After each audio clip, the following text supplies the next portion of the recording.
Welcome to the Small Steps, Big Wins podcast. I'm dedicated to helping you take control of your life. Together, we'll explore practical tips, expert advice, and inspiring stories to help you overcome obstacles and achieve your goals. Making small changes is possible and can lead to big results. Are you ready? Let's go do this.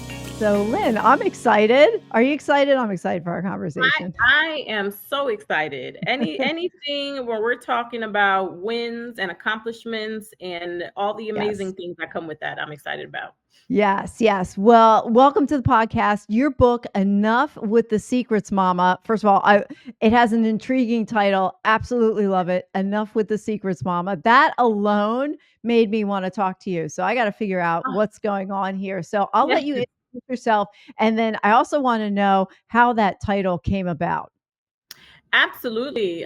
So yes, thank you so much. I appreciate this opportunity to talk to you about my book and a little bit about myself. So I am Lin Green.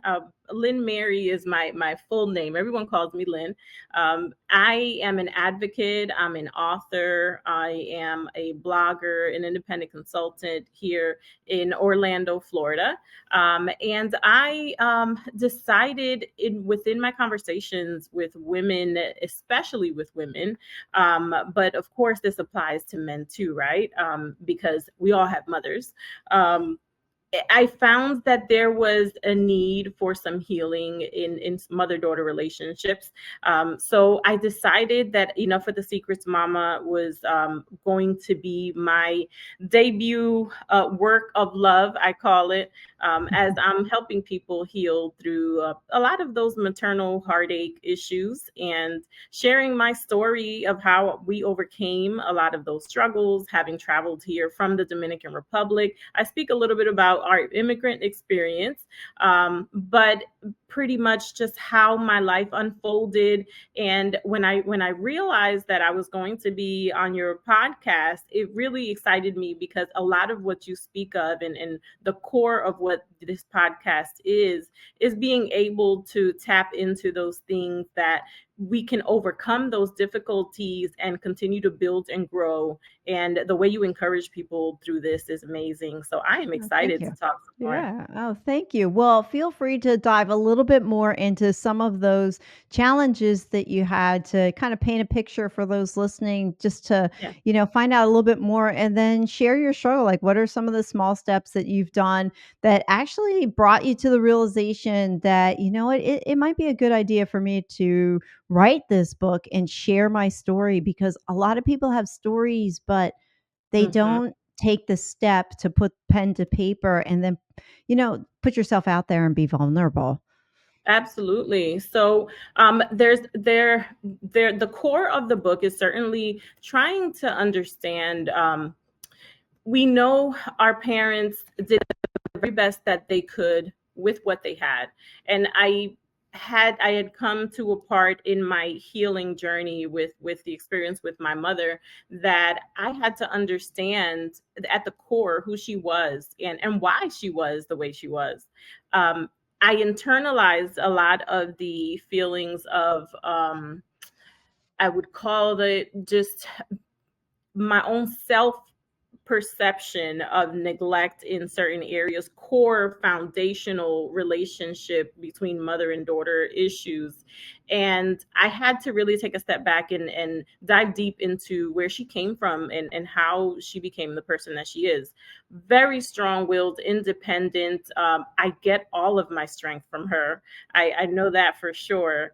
But certainly there's a lot of talk of forgiveness through the process of healing, and not just forgiveness of others, but forgiveness of self, being able to give yourself grace as much as you would give others grace, and being able to push through those circumstances, because life can get really rough. And on top of just the normal day-to-day living, we have to understand that our own experiences, and especially if we have experienced some trauma in our lives, it makes it a little bit difficult sometimes to just live and accomplish the things that we want to. So there's a lot of, the expression of my journey, the highs and the lows, and ultimately wrapping it up at the end with some skills and understanding, that we all have a purpose and we have to grow from those experiences, using those as stepping stones to greatness and being encouraged through the process. Hmm. You Mm. mentioned a lot there. We'll come back to skills in a little bit, but I'm really curious, as you were going through your journey, was your mom involved in your journey, or as you were trying to discover who she was and learn about her and understand who she is and how that shaped you, did she was she aware of a lot of this, or was this something that you had to kind of discover on your own? And how did that play out? Yes, it was a little bit of both. So initially, there was a lot of internalizing and trying to figure it out myself. Until it got to a point where it was really starting to get emotionally damaging for me to just experience it and not express my concerns. And I did go through a period of time where I had to seek some outside help, because I'm a proponent for mental health, and I'm a major mental health advocate. And I think it's important for us to be able to reach out to others in moments where we feel like we need some assistance, where we otherwise don't have the strength. So Mhm. through that I agree. process, hmm through that process, I was encouraged to speak to her. I did not have the strength or the willingness to be able to do it myself. A lot of it was mostly out of respect, because within our culture, it's almost frowned upon, to say, "Mom, I don't think you're doing well in this area, and this is how I'm feeling." It's almost like you're just the child, and they're the Yeah. parents, and you just have to do what you have to do, and that is well rounded pretty much within all cultures, I believe. Um, Ultimately, I did express it, and it wasn't well received as I expected. Probably So not. Yeah, I mean, yeah. I'm just sitting here picturing my own adult children, but coming back to me and telling me that, but I'm a little more proactive with them. I just tell them outright I sucked as a mom and I know I dropped the ball. So let's just start there at the baseline. Here's what I would do differently. Yeah. Yes, yes. It takes And a lot of again, self-awareness to do that. oh my goodness, absolutely. And it came from a place of love, and it was Oh, of almost course. it was for a cry out for, "Mom, I understand I am the strongest of all the children that you have and the most responsible of all the children that you have, but I still need you." Mhm. It was a conversation, like, that's pretty much how it went. Um, and so, it was more, she took a defensive response to that.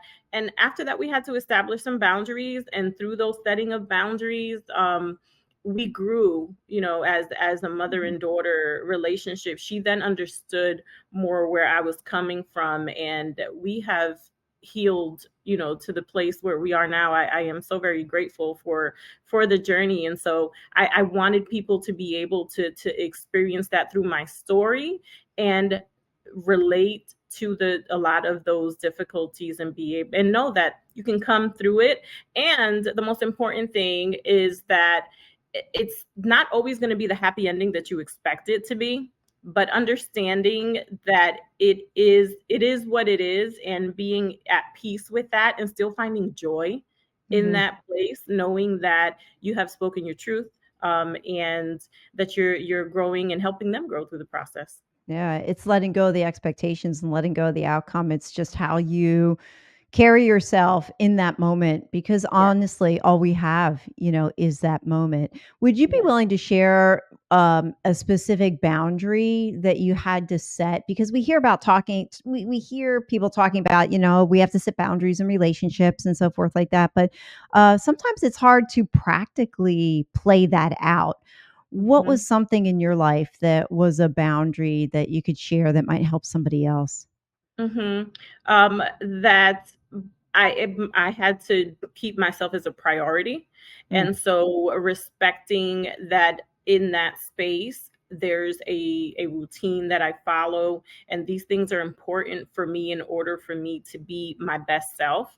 And having her understand that during this block of time, this is me. This I and she has attempted, to contact me even in those moments. But it's almost like she, when we speak and I reach out to her throughout the day, she understands that, and so she tells me, "I didn't call you earlier because I know you've got a lot of stuff going on." Mhm. That's a major win for me, because prior to that, it was me feeling like I needed to be available all the time. I was just ready to say 24/7, so you set a Mhm. boundary of not being available till for 24/7.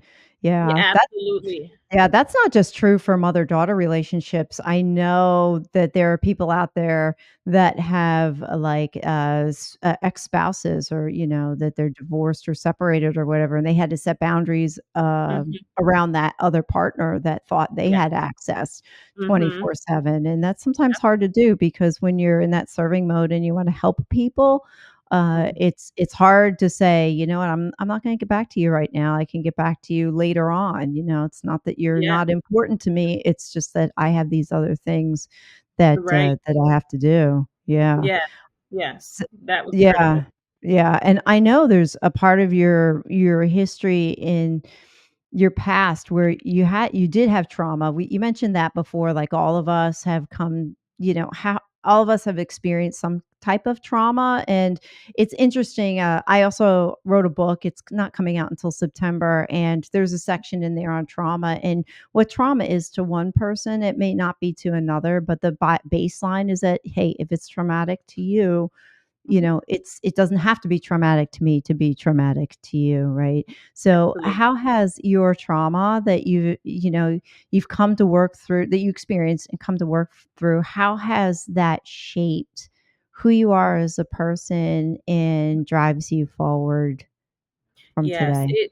it has definitely helped me develop resilience in a way that is sometimes astounding to me, that I have been able to build that, because as early as I can remember, I always felt a sense of responsibility within my family to definitely have it all together. And in even as a child, because a lot of the trauma that I did experience was as a child, just a sexual abuse and molestation as a child. Mm, I internalized that a lot as a child, to be able to um, deal with it.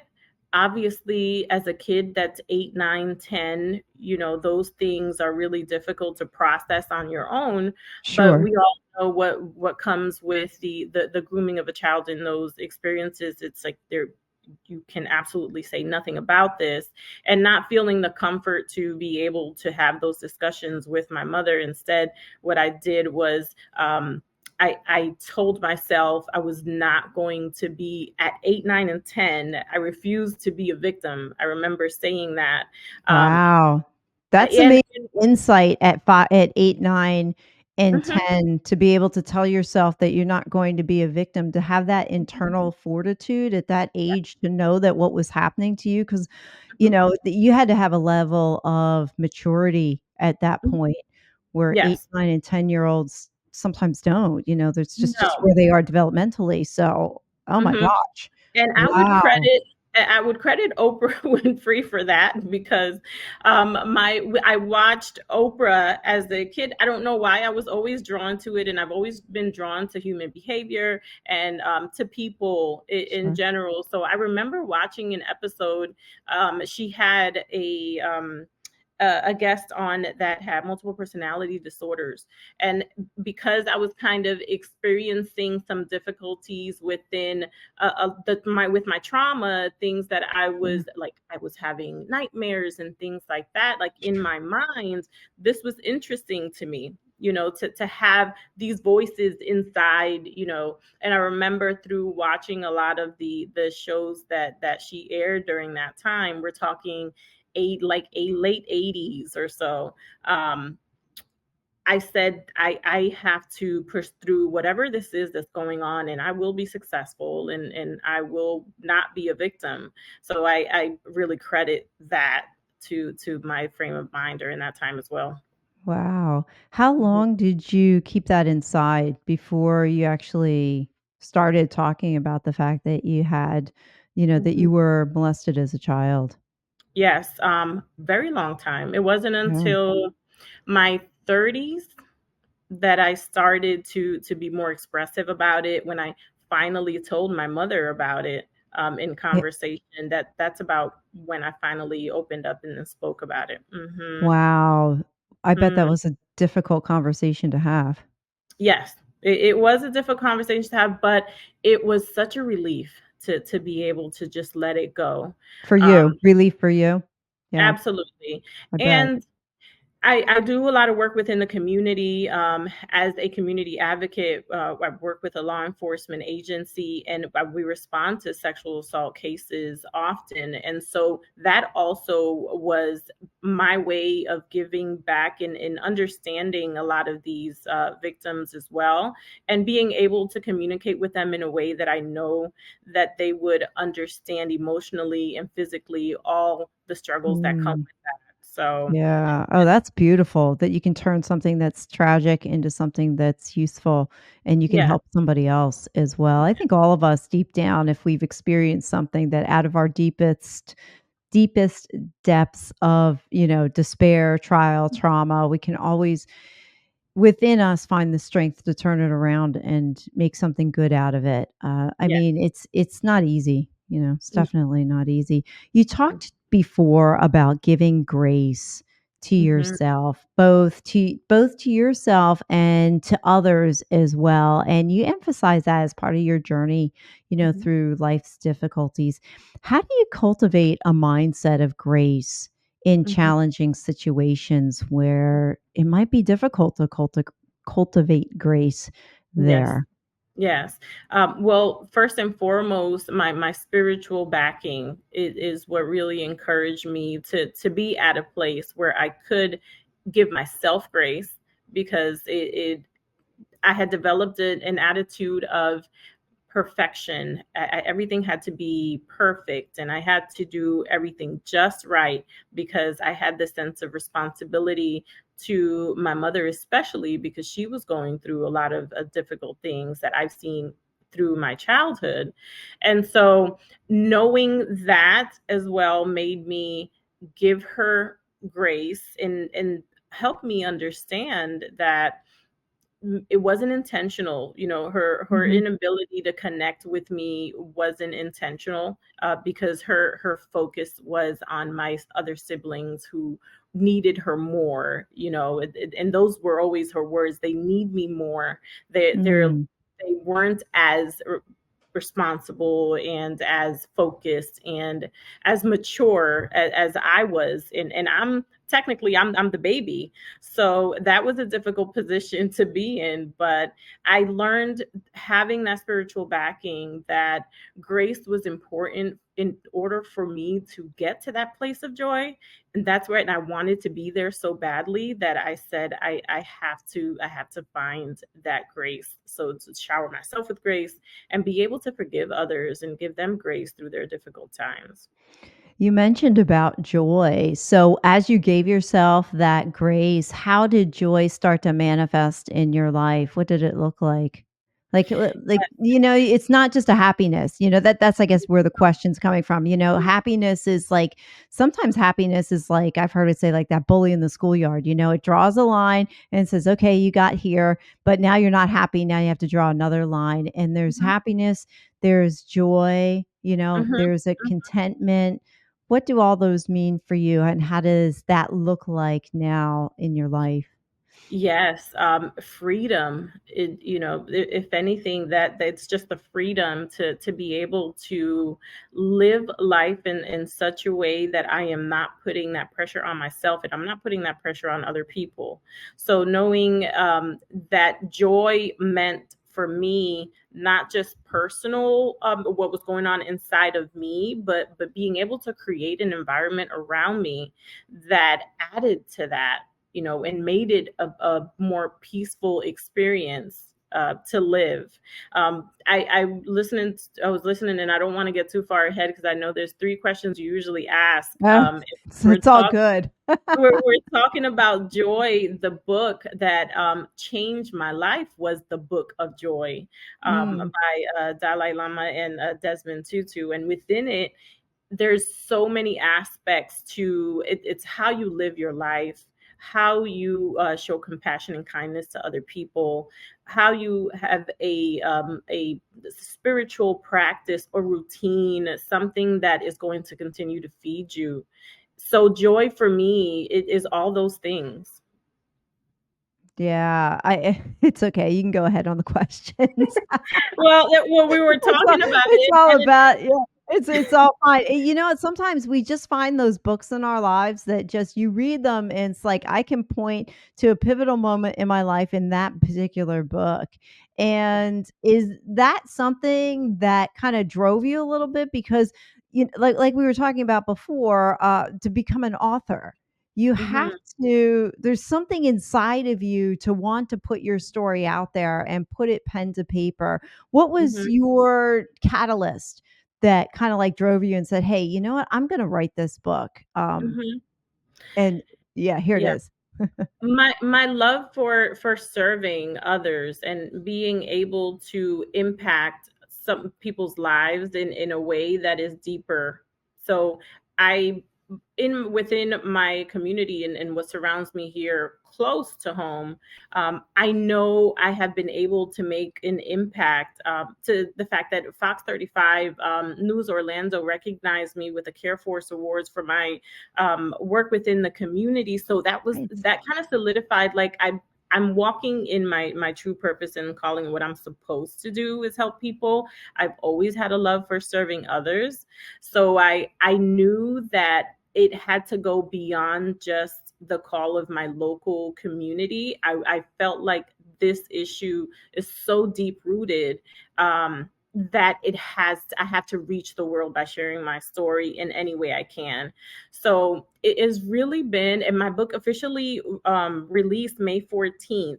So since then, I have been able to provide advanced copies to select people. And then I had my book signing recently. And since I've been receiving messages with just the reading of the description of the book, Mm, people pouring, out their hearts to me and saying, I cannot wait to get into this book because we have so much in common, or I have experienced this, in my childhood, and I'm really hoping this book will help me heal through that.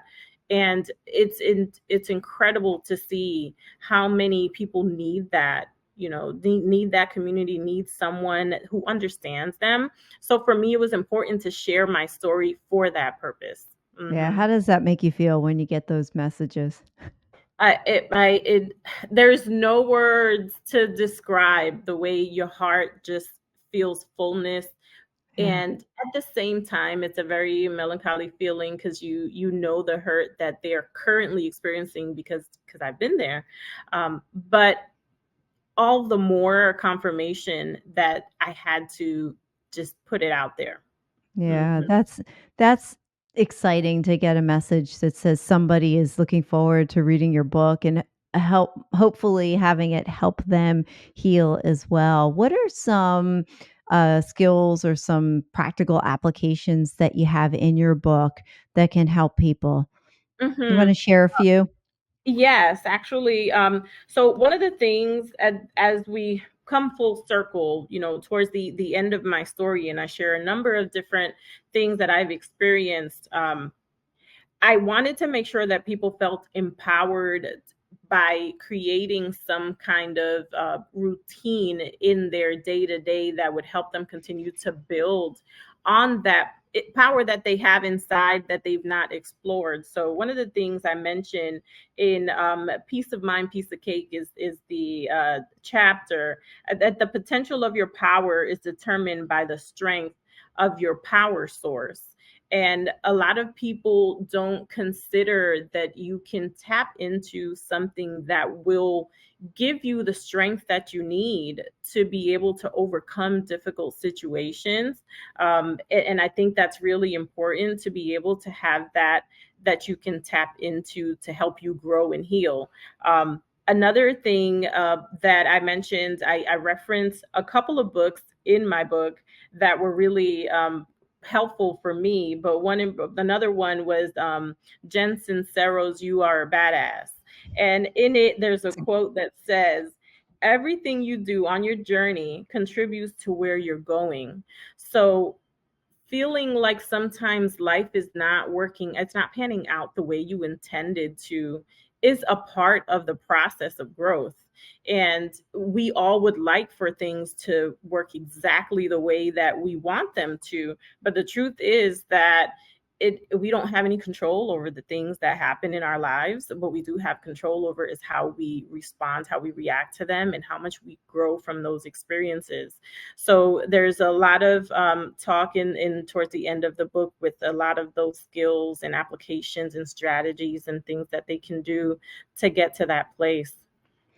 I like that you mentioned power source. How do Mhm. you yeah, I think that's so cool. What are some or the definition of a power source for you? Or does your book go into explaining different types of power Mhm. sources or what you mean by that? I'm curious. Yes, yes. So I certainly my spiritual backing is the number one power source for me.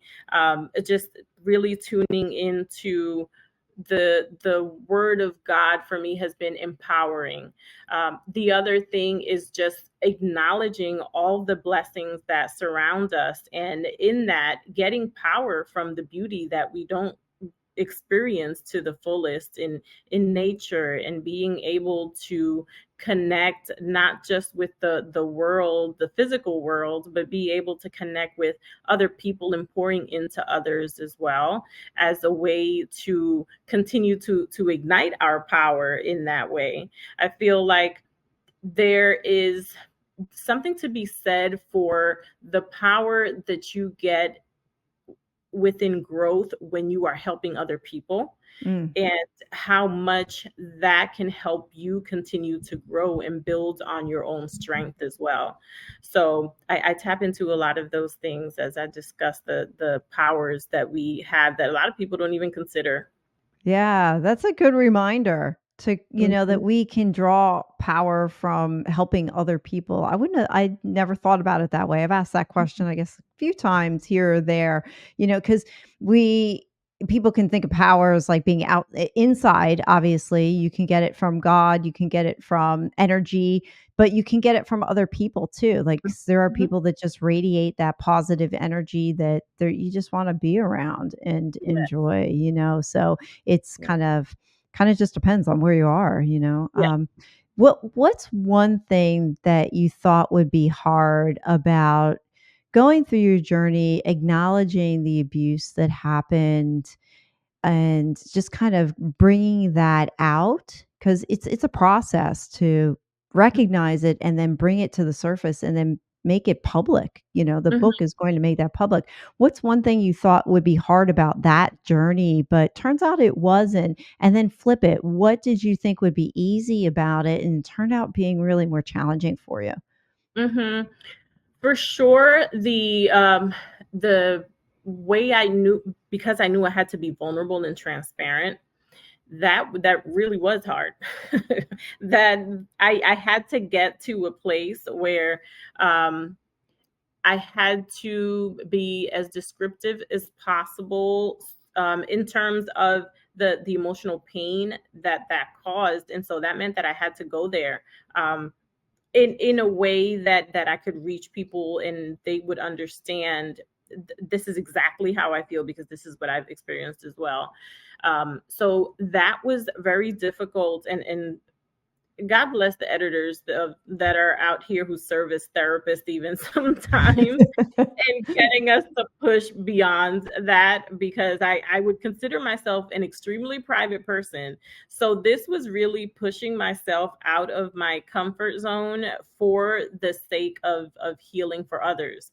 So that surpassed the knowing that it surpassed my limitations, and I knew that I had to do this.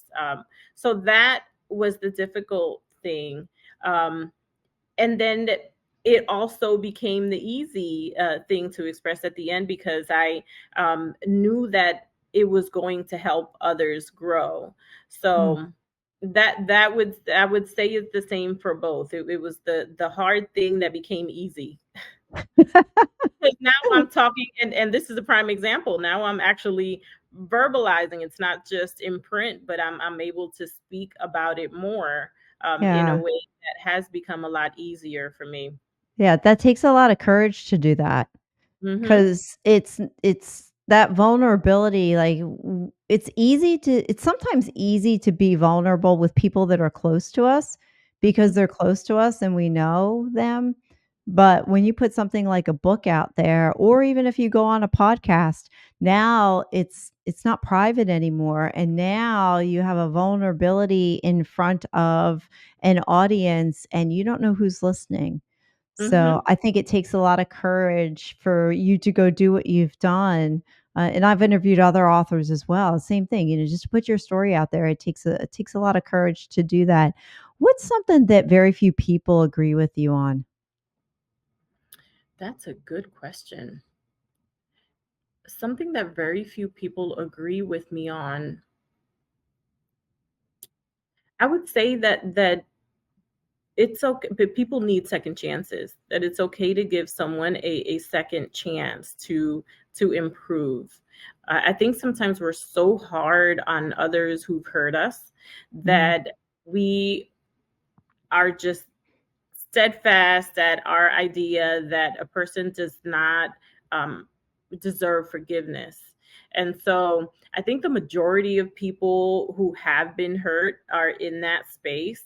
And that is a conversation, a very controversial conversation that I've had with a lot of people, where they don't feel that someone needs a second chance, that they deserve a second chance, they're not worth it. I think everyone deserves a second chance. Hmm. I wonder, in the conversations that you've had, do people where they say, "Well, I don't think that person deserves a second chance," do you find that they actually forgave the person, Mhm. and then they said, "Well, I'm just not going to go take this any further," or where does forgiveness fall in those conversations as you have them? Yes, and that is a very healthy thing to do, especially because when we were talking about boundaries, it's important. Giving someone a second chance doesn't necessarily mean that you are going to invite them back into your space, but giving them an opportunity at least to express where they've had some difficulty, and being human about it. So there's this saying that says, I can forgive but not forget, and that's true. And for those who are able to get to the place of forgiveness, that's important, because forgiveness is a part of your own healing. The more you hold on to that, the more hard it is, the difficult it is for you to continue to heal on your journey. If anything, it's holding you back more than it is helping you. So I think second chances are also a part of that, that Mhm. we're able to say, okay, this happened to me, this person was not the best, in whatever experience it was that you had with them, but understanding that at the core everyone is flawed in some way. And Right. so being able to understand that also releases us of, a lot of the hurt and the guilt and the shame and all the things that pile on from that experience. Sure. Do you think when somebody forgives someone that it's automatic that they should give them a second chance, or do you think you can have forgiveness and then say, "Well, that I forgive you, but Hmm. I'm going to keep you back here." Yeah, no, I think there are a lot of people in my life that I have forgiven, and I've given a second chance to, and of course, sometimes they've even messed that up in terms of being able to continue to have a relationship and actually have that closeness with them. And that's where boundaries come in, and being steadfast and set on your boundaries, and understanding that you have to also respect your own energy and the things Hmm. that are going to Yeah. affect you. So that doesn't necessarily mean that you would need to have or continue a relationship with that person, but being able to forgive them and then move beyond it, establishing those boundaries is important. Yeah, you talked about the importance of boundaries a couple times, and we mentioned about the boundary with your mom and, like, not texting back right away. What's one or two other boundaries that you had with your friends or others around you besides just that type of boundary? I'm just wondering what other boundaries look like in your life for you. Yes, and I love that question, because that has been such an eye-opening experience for me, because I learned a lot about myself through the way I carried on in all my Mm. relationships. I always a people pleaser. I was always a people pleaser. I wanted to make sure that everyone was happy, I'm rolling and my eyes because that was me. That's me too. Yes. Yeah. I think a lot of people can yeah. relate with people pleasing. Sorry, I didn't mean to interrupt you. No, no, I'm glad you mentioned that. And so what that meant was, oftentimes I was in spaces where, for the sake of just being within that relationship, and I knew that this person was going to enjoy this experience, I would go along with it, until I was disappointed one too many times when I didn't get the same in return. And so I remember making a mental note of that, and then saying, well, how can I not feel this way, this disappointment and discouragement? And so that meant that I had to stand on being open about the things that were not okay with me, and even removing myself sometimes, or just saying no, removing myself from situations, or saying, no, I don't want to do that, without Mhm. fear that they're going to be disappointed in me, and that's just going to affect me to the point where it's going to hurt me, or to feel like that's going to completely damage the relationship. Because the reality is, if someone is a friend to you, if they're a family member, if they love and care about you, they should respect that you may feel a certain way, or may not want to do something for your own sake. So I have really learned to step up and put myself first in those experiences too, in those relationships, which I think is important. Yeah. How Mhm, what you're describing takes a lot of courage to mhm, do, to mhm, set boundaries in places where you didn't have those boundaries before. And while you were talking, I think of my own life as well, people pleasing, just going along with the flow, doing what other people want to do, but not getting the same kind of as fulfillment out of it. And as I said, it takes a lot of courage to turn around and say, okay, I'm not going to do that anymore because this is for me. mhm, What would your encouragement be to those who are listening and saying, "Okay, I see myself in what they're talking about. Boy, I need to set boundaries here, but I don't know how to do that." What did you do for yourself to find that courage to be able to set those boundaries? mhm. First of all, I had to prepare myself for the response that I was going to get, because it can be very jolting for the person on the other side, when you've been very open all your life, and you never say no, when you go with the flow, when you say, oh yeah, absolutely, I can do this, even though you can't. Now all of a sudden, when you switch that up on them, it's very jolting for them. So preparing yourself for the disappointment, and knowing that that is not a reflection on you and who you are, that often is something that they have to process. Mm. They have to learn to understand you just as much as you've become, learn to understand the way they are, and how they move and function. So first and foremost, I would say that, I say this all the time, and it really has helped a lot of people who have come to me in those situations and come to me for advice. Lower your expectations. so that you don't get disappointed. And that has been the prime thought process for me in that change, is knowing that if I just reduce my level of expectation for this person, I know that they cannot show up for me the way I will show up for them, and be okay with that and move accordingly. The other thing I would say too is understand that that may require a shift in relationships. And that may be very necessary in order for you to grow and heal in your journey. Because sometimes we think, because we've known someone for over 25 years since elementary school, that that person is actually good for our growth and for our healing journey. And oftentimes it's not. And many Did times that it did that happen to you? Did you lose friends along the way? I've lost friends along the way, and I have also had a change in the kind of relationship. So it's, some people are still in my life, but not communicating as often as we did before. Like, they know I'm here for you if you need me, absolutely. But there are now boundaries that we've established. There are certain places that we're not going to go. I understand now that, I can't intermingle with you but so much, because you're not good, for me in that way, or in my growing Mm, and healing journey.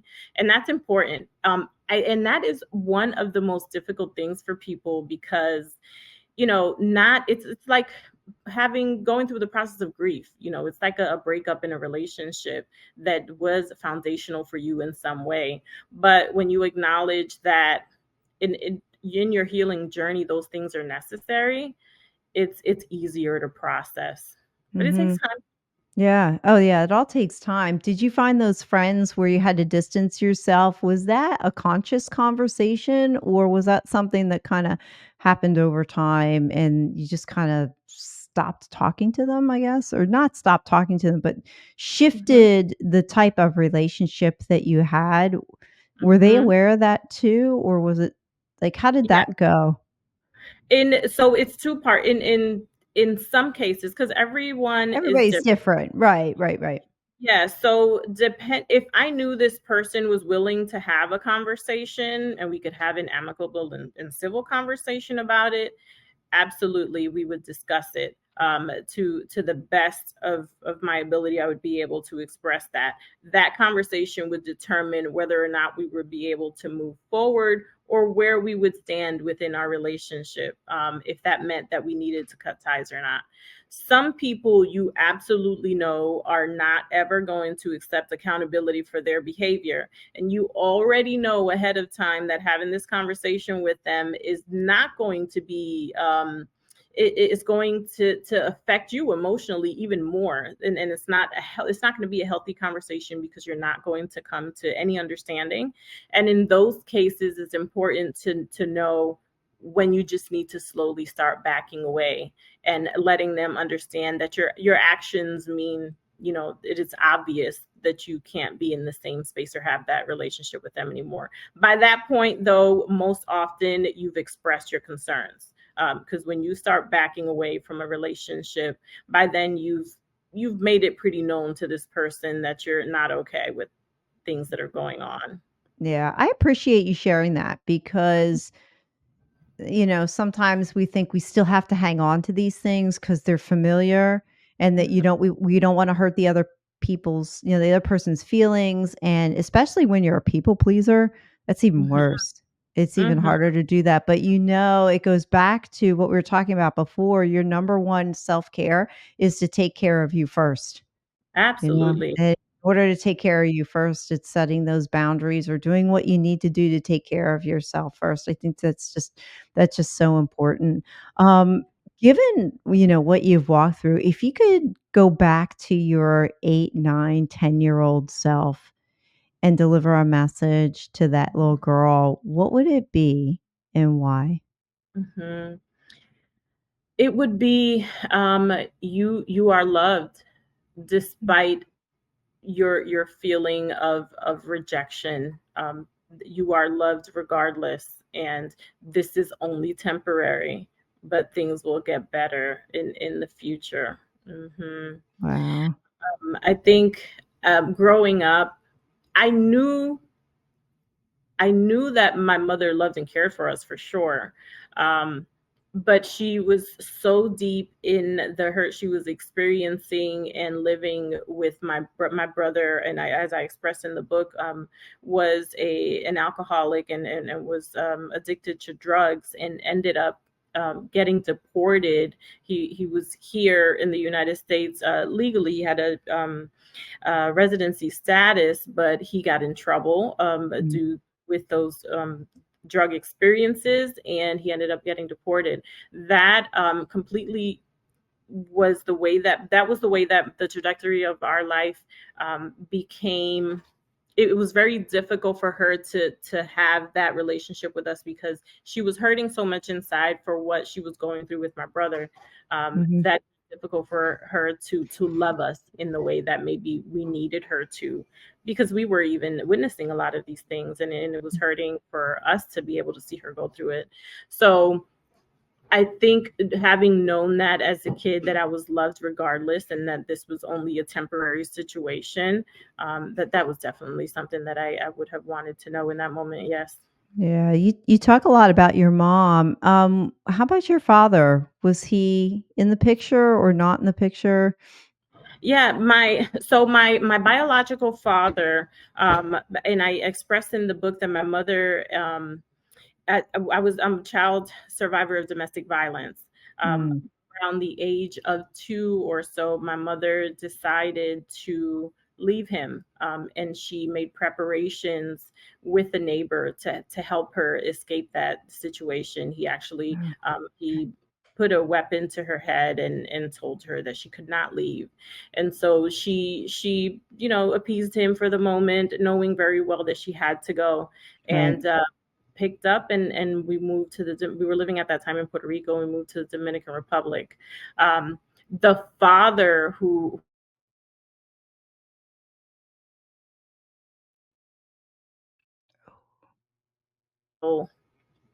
he was the male role model in our lives, and that paternal figure that we needed, that made us feel protected, even in the midst of a lot of the chaos that was going on within our childhood. So yeah, that is really who I speak of when I speak of my father experience, because Mhm. I've not really had a relationship with my biological father. And when did your stepfather come into the picture? You froze on me for a second and I didn't hear that. If you Yes, yes. shared that. No, I didn't. My biological father, and I'm sorry, my stepfather and my mother married. We were four, Okay. about 4 or so. So, and that's a very interesting story in the way that they met, um, because he was a staple in the political party of Dominican Republic.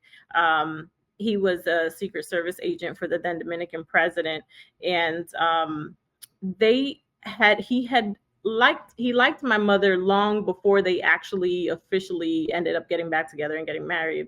So that in itself is such an it's such a lovely love story that I Yeah. can't wait for people to read, because that Oh, yeah. I'm grateful for them being able to come back together even after all those years. Wow. Mm, Okay. All right. Well, thanks for sharing that. I appreciate it. absolutely. And we talked about so I do have my core three that I ask, and the first one's the I always tell everybody the first one's easy, the second one opens a Pandora's box, and the last one is just for everybody. So you already talked about the book, and that was I'm sorry, I forgot the title. The You joy of know, Secrets, Mama. Oh, are no, you no, talking no, the about joy. Yeah, the book or resource that had a significant impact on you. Yes, The Book of Joy, The book of by joy. Dalai Lama and Desmond Tutu. Yeah, and, no, your book you know what? I don't think you ever answered the question. The title of your book is Enough with the Secrets, Mama. Was that the original title? And if like, how did you come up with that? Because it's such an interesting title. Yes. No, it wasn't the original title. Originally, I was going for, I wanted to make sure that people knew the book. It was about my mother. So I can't even remember what the original titles were, because as I finished the manuscript, I said, no, I think this is more about understanding that as our parents sometimes keep secrets from us, and we think that they're doing that in a way to just to protect us, really is what it is. They're just keeping things from us to protect us, and we don't realize just how much that is a detriment to our relationship sometimes, when we need to be able to have certain conversations. And through our life, the more I continue to work on the book, the more it became evident that she kind of established this secret way of life, like she didn't tell us certain things. And then also sometimes we're very obvious, like we'll have conversations and she says, well, she'll say, I'm working on something, but I'm not ready to discuss it yet. So she will plant the seed, and then we're like, okay, Oh, so okay. Yeah. yeah, so a lot of It's that like the happened throughout. cliffhanger. Yeah. They co Yes, a lot You of have to that come back happened. and yeah, they have to come back and visit me to get the rest of the story. Right.